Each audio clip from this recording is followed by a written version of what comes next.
Gimonitor sa mga sakop sa Fishery, Coastal and Aquatic Resources Management Division sa Ormoc City Agriculture ang laing sunfish nga nakitaan nga naglangoy-langoy sa may Ormoc City. Apan nabangalan na lang sa mga streetsweeper ang susamang sunfish nga patay na nga nag-utaw-utaw sa Kadagatan sa Barangay District 2 sa Ormoc City.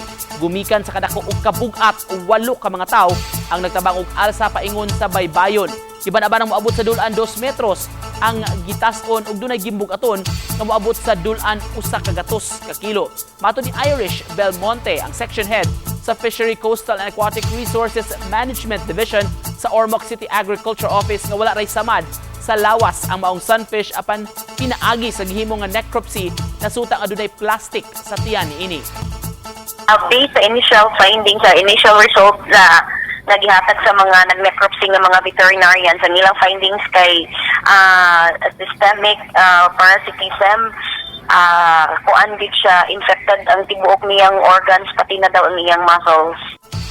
Plano sa otoridad nga ipabuwad kini og i-display ang lawas sulod sa museum sa Ormoc City aron makita sa mga bisita.